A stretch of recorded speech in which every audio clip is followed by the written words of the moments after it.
Oh my gosh, Taurus, look! It's the Lafruma Healing Oracle deck. Happy soft launch day. So, Taurus, if you're interested in the chronology of the recording of these things, because they're all going to post simultaneously, I just finished Aquarius and I was headed to do Capricorn, but then somebody was like, Taurus. Okay. So Taurus is like, enough talking, chop chop. We get at. Tell me about this giant thorny portal. Thorn. Dense, thorny thickets encircle sacred spaces. The fairy-infested blackthorn briars call and pull you to their spiked, enchanting, entrancing entrance to the other place. Leaves and purple-fruited sloes drop as its naked, twisted black skeleton shifts and shivers, revealing a giant gateway. Dare you? This is interesting. I had a dream last night. The second dream that I had, or the second part of the dream that I had, it's like it was the middle of a grassy area. There were some trees, but it wasn't necessarily heavily forested. It could have been in the clearing of a forest, honestly. Um, there were people who were sort of walking up to, or like walking down. It feels like it was sloped, but it looked flat. And there were other people who were standing, waiting. And the people who were standing waiting were like, sort of like, welcome to this area or whatever. And I can't remember. I feel like they said something about magic because the people who were approaching the space were like, yeah, we know about magic. But they were like, no, like this is actual magic. And it was a world, it was a land where magic is free and abundant. And so it was almost like to come from the space that we're in, where we have to intellectualize almost so much spirituality and other things to have access to magic. It's like we vastly overcomplicated in that space, and to the point where it's like it's clunky and ineffective. It's a lot smoother, it's a lot simpler there. And then I woke up, like I didn't necessarily dream of that land. I dreamt of the meeting, the welcoming of those into that world. And so Thorn makes me think of that because of, I guess, sacred spaces and the fairy infested blackthorn briars, enchanting and entrancing entrances to the other place. Bottom of the deck is elks. Bugle calls, communication rules. Listening is key to understanding. Elk command respect to protect anything. Is that a vocal fawning or defensive warning? Hark. Elk can bark, chirp, whistle, mew, bray, bleat, sing, scream, and chuckle. Can you? Can an elk to find your voice and stand your ground? I love how we have these questions of can you and dare you. Elk reveals number 71, which is Kanafa. I'm going to leave it like this. I'm not going to reveal it any further than it has revealed itself. Kanafa is Flursa is for the female as Kanafa is for the male.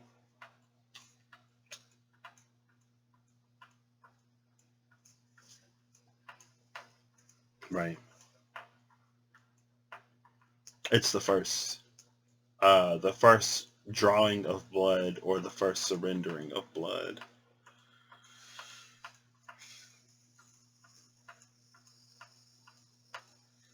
Taurus, I thought I knew where the... Oh, okay. Because of the brony, because of the thorny briar. My brain is still all jumbled up. Okay, even more so than usual. Because of the thorny briar, the thicket is so dense that it draws blood. It tears people to shreds, and depending on how long you will sort of venture through it, you might bleed out before you reach the clearing in the past. Or if we try to sort of force our way in because the space is protected. But the elk's protection from the drawing, it feels like this is protection from the drawing of that blood. It's an invitation into this thicket. You are being welcomed, Taurus. So don't go hacking your way through things that aren't there to serve as your obstacle.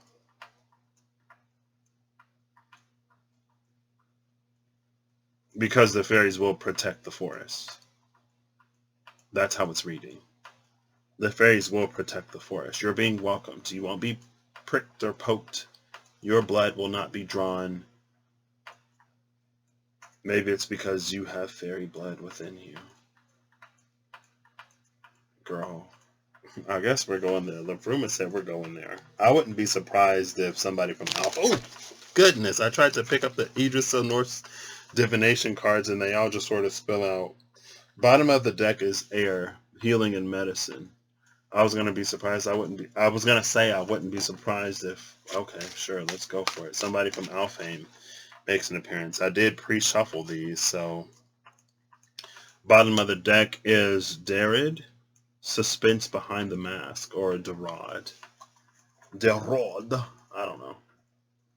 The card that came out is Frosty. Girl, I shuffled these. I know I did. I'll give it another shuffle. Frosty came out for Aquarius. And I'm pretty sure I shuffled it.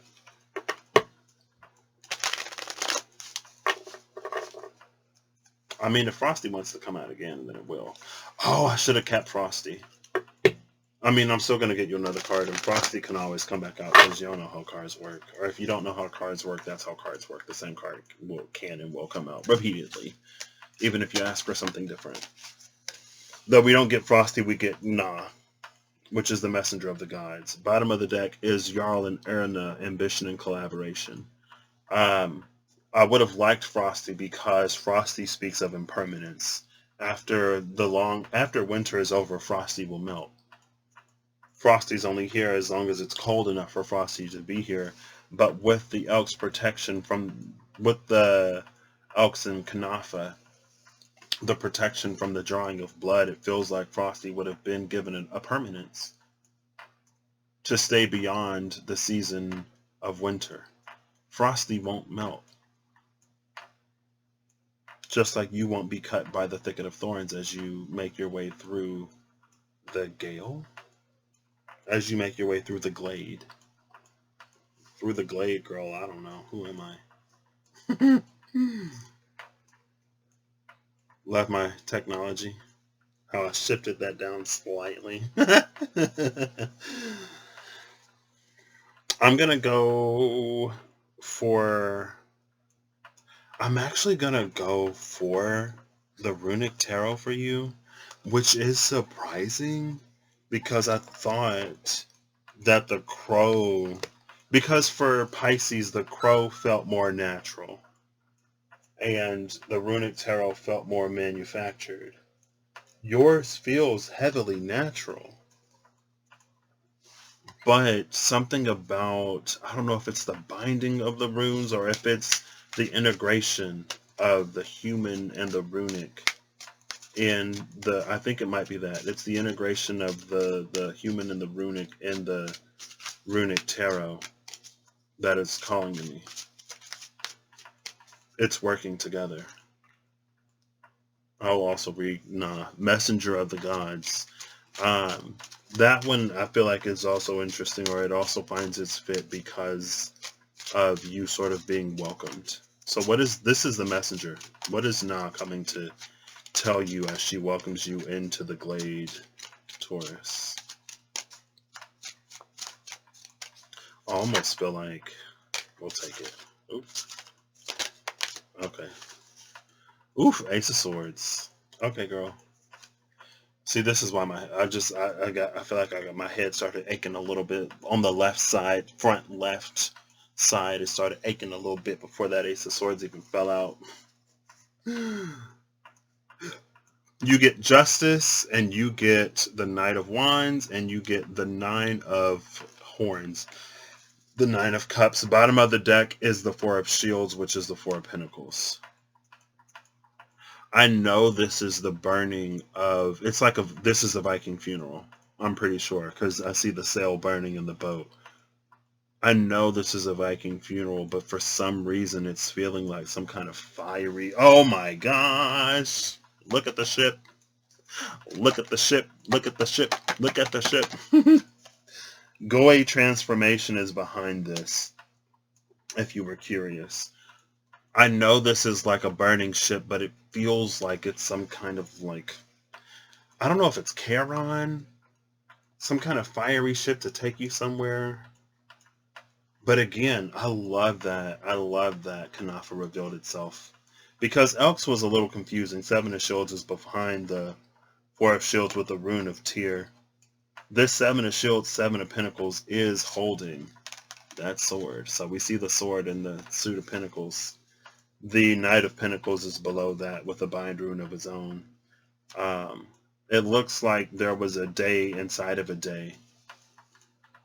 But bind runes are meant to be read as they are bound, not as their core components, as I guess I've recently discovered in reading the book. That's why they don't list the individual runes that constitute a bind rune. The Ace of Swords, Justice, the Knight of Wands, and the Nine of Cups. Now, I don't know if I've already mentioned the Pisces read, but no, that wasn't Pisces. Was it Pisces? Yes, it was Pisces because I used the Crow Tarot for Aquarius. Pisces got the Magician and the Wheel of Fortune. And because these are Roman numerals, it was an IX9. When I pulled this Justice card out, I thought it was an IX9. It's not an IX9. It's an XI11. I thought this was no, because that's 8. 9 is always the Hermit. 8 and 11 is where you'll get either Strength or Justice. This is a Justice 11. I believe Rider Waite is a Justice 11, and Thoth is a Strength 11. The Tarot Marseille girl, I have no clue. Tarot Marseille could also be like where it's flipped. But anyway. Justice. And it looks like... Oh. Look at this. I was going to say that's the Tyr rune. And then we have Tyr in Justice. I was going to say, oh, Justice is also holding a sword. There's the sword. This is Tyr. And look, they look the same to me. They look very similar. Very similar to me. And one we see his back, and the other we see him seated or standing. We see him standing next to Fenrir. We see him with his arm in Fenrir's mouth. Not yet Chomp's. I was going to say this might be that pivotal moment, but it may be Fenrir returning his arm. Well, now I got to know what was held in the hand. I'm going to give this a few shuffles. What's held in the hand of... What's the significance of this arm? It feels like Tyr sacrificed it to satiate Fenrir's rage and to do everything that we know, for those of us who have some kind of inkling or for those of us who know. But it's almost like there was some kind of power within the hand that Fenrir took from Tyr. And at Ragnarok or after Ragnarok, Fenrir will return that arm to Tyr. Fenrir will return that power to Tyr. For Tyr to do something that he wasn't necessarily foretold to do.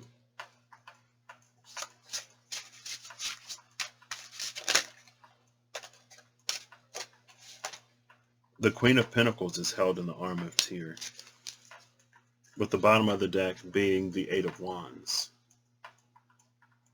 Interesting. What does that mean? Pentacles. Pentacles. Even though this would be a Page of Pentacles, because this is the 11 of Pentacles, and the Knight of Pentacles would take it to 12, which is this. Do two knights make a queen? Question mark? I don't know. Or do I add this 11 to that 12, which would be the 23 of Pentacles?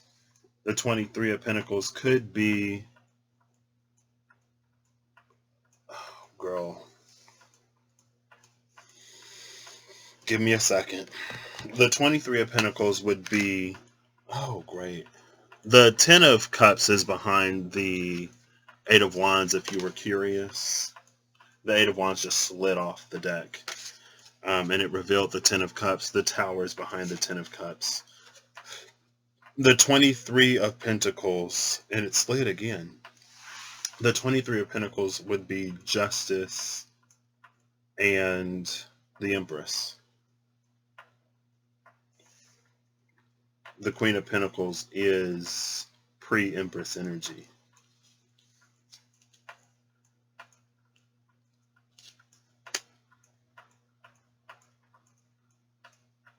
I love this. It is the power to end a war, but it's not the power to end a war by violence or through violence. The same, because it's almost like the same, it's a return of the same energy. Tyr didn't sacrifice his arm to Fenrir through violence. Tyr sacrificed his arm to Fenrir to almost broker a peace.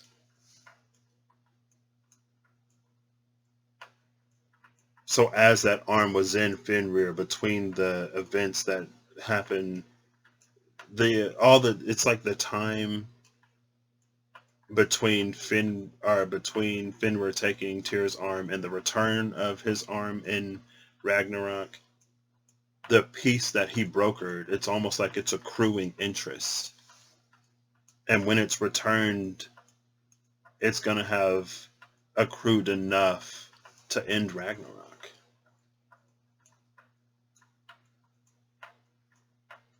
Because just like violence and war and hatred can beget more violence and war and hatred, peace and open communication and compassion begets more peace, communication, and compassion.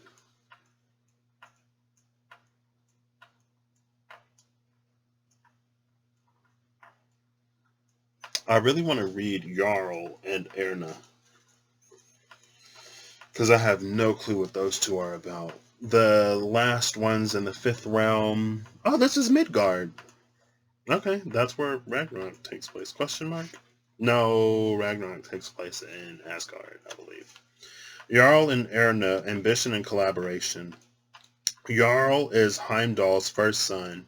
He and his wife Erna are ambitious and innovative collaborators in everything to do with commerce and trade. They are knowledgeable in the runic alphabet and in mathematics, and therefore wield power over commerce, business, and trade, and can turn a profit out of most any situation. They are driven by ambition and collaborate as one.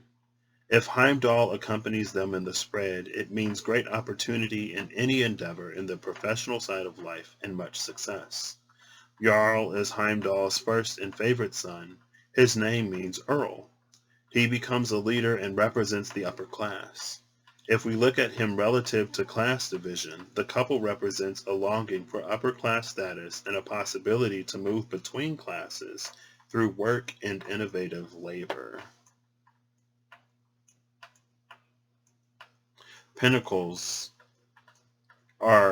Shields are pinnacles in this deck.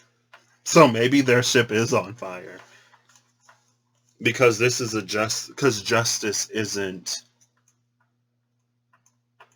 class doesn't matter when it comes to justice. True justice. You can't just throw enough dollars at a problem to make it disappear or to lessen the consequence of an action. You can't buy away consequences. Which makes it doubly interesting that the Queen of Pentacles came out as the thing that was sacrificed. The thing that Tyr gives to Fenrir. Because it's like, yeah, Jarl and Erna are the King and Queen of Pentacles. Well, they got 8, so I hope that wasn't your only defense. But I'm wealthy and I have money. I have status. I can offer you material things. Now, material things can be the reason why people wage wars, but I don't know if they necessarily solve wars. Unless you count having the most money to put towards the most weapons that take the most lives, because I guess when the opposition runs out of lives, then yeah, but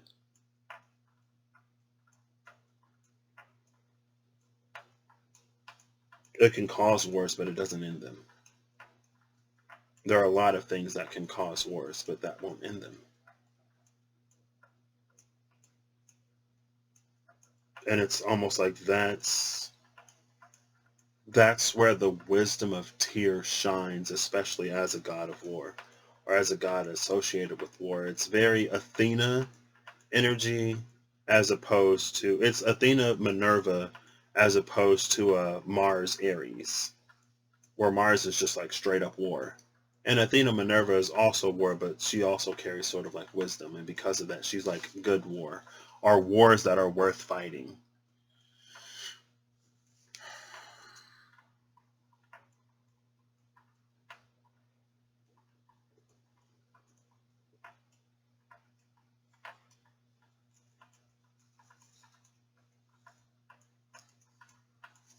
Ace of Swords is what the messenger of the gods is bringing.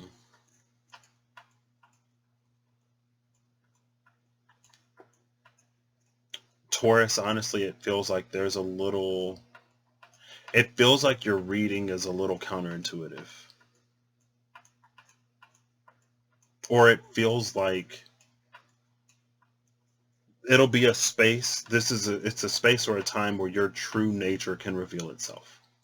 And I say your true nature because like it almost feels like you're going to be put in cases, scenarios, instances. You're going to come across people that will trigger you. Either they'll trigger you or you'll just sort of like fall into your default programming or your default pattern. But it's like your default programming, your default pattern, how you've been conditioned to where like your knee-jerk triggered response, that's not who you truly are. That's not your true nature. And the reason why I mention that, again, it's because the messenger of the gods brought you a sword to cut through the briar, to cut through the thicket. But the whole thing is you're not supposed to cut through the thicket. You're protected from the thorns. But the forest will protect itself if you harm it. And which is like, again, it's like it's this different take on sort of war. Like in the dream, like they were being welcomed openly to that space. And they did come with numbers. They came with people, but you know, it's not necessarily an army if nobody attacks. They're just people who are traveling to this space. You know what I mean? Maybe they're relocating a few peoples. You know what I mean? It's not just like 3 people. But it's like if they were to attack, if you attack, then like it's not an energy that's just going to roll over and let you do whatever you want to it. It's not a magic that's going to let you come in and abuse it and twist it however you want because, well, that's what people did where I come from.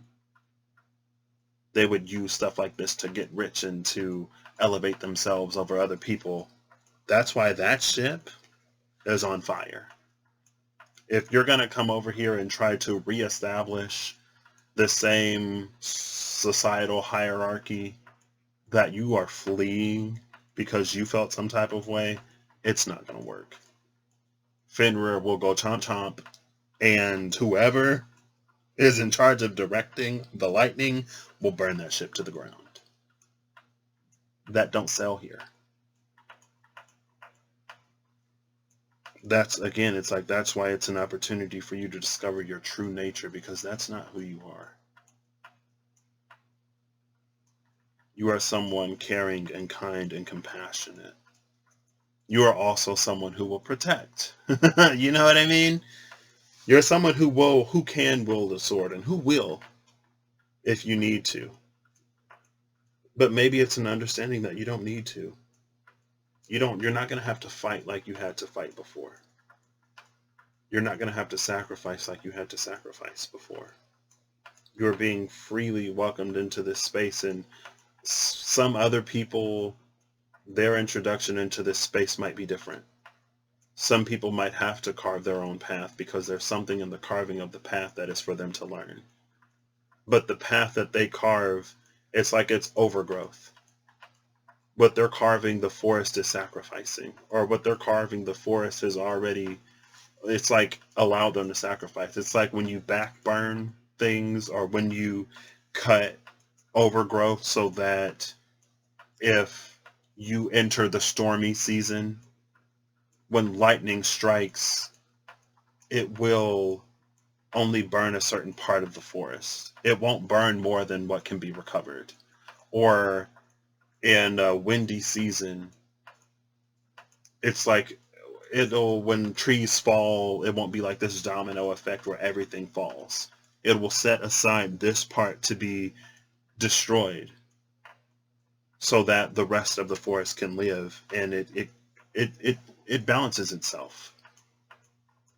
Because what falls, what is burned, the fungi come in, the whatever comes in, and it makes fertilizer out of that to grow new life. And that's the cycle of the forest. That's how the forest continues to live and how it grows. But it makes me think, because, I have a friend in Australia when they had those really bad fires, and she was like, the indigenous people know that you backburn or that you trim the overgrowth so that these fires don't just spread and spread and spread. But with all of these new sort of protections where we can't cut and we can't do this, when we can't eliminate the overgrowth because maybe it looks aesthetically better, or maybe we think it's better for the environment, this is what happens. Disasters on a scale that no one has seen. And maybe it is well-intentioned, yes, but it's ignorant nonetheless. And maybe if we're talking about status and hierarchy and people thinking they're better than other people, maybe somebody thought they knew more than the people who lived there for generations, than the people who are indigenous to that land, who had the time to actually sort of learn its cycles, rather than someone, and it's not everybody, but rather than someone who will come in and try to industrialize and modernize and change the land to fit their living. Well, these cycles aren't going to change.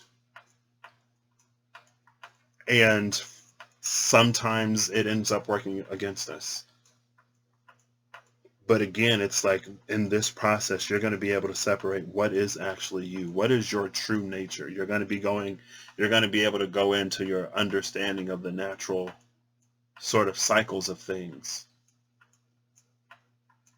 so that when life happens, it takes care of itself. It doesn't become more, because again, the tower is behind the Ten of Cups and the Crow Tarot off to the side, because only have so much space. So that when that tower strikes, it doesn't burn down an entire nation. It burns down that part of the forest that was scheduled to be burned down so that the soil can be neutralized and so that new things can grow. So for the people who cut through the thicket, like, that part is for them to cut through. But you're being welcomed. It's very safe. It's very sacred. It's not things for you to necessarily go hacking through. So it feels like it's a little bit of impulse control. It feels like, although like you're not supposed to hack through that, if you do, it's like there's an allowance. right? For you to sort of cut through. Um, Maybe just long enough for you to learn that you don't have to cut through the forest that as you walk, because usually it's like you're cutting as you're walking, and so it's just this, again, it's a pattern, it's a program, it's what you saw people do on TV, or it's how you made it through other clear, or how you made it through other thickets and forests, right? So you equate the swinging of the sword to the opening of that path, but the path actually opens before you. So as you continue to move, it naturally opens. And if you stop swinging the sword, you'll see that it does that. You'll learn that you don't have to exhaust yourself.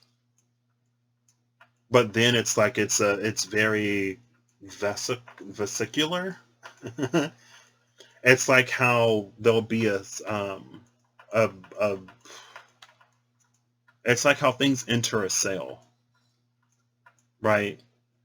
And so it's like something goes in and the cell wall will sort of like, or the cellular membrane will sort of like form a little bubble around it, and it'll go in to the cell.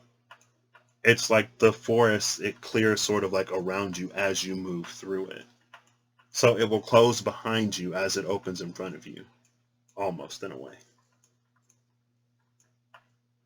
But again, it's like, don't freak out. It's not going to swallow you. It's not going to close up on you. You're moving through a veil. And the veil will reestablish itself behind you. But you don't have to cut through it. That's why I'm like, it's interesting that we get this message of don't cut through the thicket, but then the messenger of the gods is bringing you a sword. This sword in both of these cards, face down, not being used. That's the wisdom of Tyr and the wisdom of his justice. You ain't got to go cut everybody down to make a point, or you don't have to cut everybody down to do whatever, to stand tall. The Knight of Wands and the Nine of Cups, this feels like, just to, we're already like half an hour in. Long story short, this is you making passionate action towards what you desire when you realize that you don't have to exert energy unnecessarily clearing obstacles that aren't even in your way, honestly. But again, it feels like you won't even necessarily, you might not realize that they're not in your way until you stop cutting, until you stop swinging the sword. Then you're like, oh, in this magical forest, the thorns, the thickets, the plants magically move around me. They clear themselves, so I don't have to clear it. And it's like, yeah, it's easy. The flow in that space is so, like, magic is so thick. It was so thick in that space. It's like, you think you know magic, but you really don't. And it's not like you don't know magic because you're dumb or you're stupid. It's like the magic that you know is from a space where everything else is so, where it's like it's so seemingly scarce. And so instead of like the sacredness of this space, it's like you're from a space of scarcity rather than a space of sacredness. And so it's like, again, like you don't have to exert as much force. You don't have to try as hard. And when you do, it overcomplicates things. It slows stuff down. You'll discover it as you go there. This is, yeah, I don't know. I mean, it's huge. And again, it's like you're not gonna, like, your blood will not be drawn as you navigate through this space. You are protected from the thorns. And again, it isn't necessarily a time to look outside of you or to look at what everyone else is doing, because we all might be navigating this space differently. Not only because there are things for us to learn as we sort of enter that space, or there are ways that we need to be almost like deconditioned or deprogrammed because things aren't going to operate the same in the new space. But just because we're different, and we're going to serve different purposes and different roles and different functions, and we come from different spaces and we handle things differently, and we all have our own time. In your time, in your way, it feels like it's open to you. So this Ace of Swords knowing it's like maybe there's a charm on the sword. Or maybe one of these things hanging from the sword signifies your relationship with fairy folk. And it's like, that's the thing. If it's not within you, or there's something within you that resonates with that thing, and those two together tell the forest that it can move sort of around you. Because again, that did come out. It was like, maybe there's something within you. Maybe you got like fairy blood in you or something. When this sword is held by a person with fairy blood, then the forest clears itself, girl, so don't go swinging it. Anyway, I don't know. I'm going to put, don't go swinging that sword. That's your title, Taurus. I hope you have a good whatever whenever you see this. I hope you're acting in alignment to make all that you wish to experience your reality. And I hope that you encounter plenty of ease and flow on your journey. And if you're not encountering that on your journey, I hope you reach the point where you do. You know, just keeping it real. All right. I'll see you later, Taurus.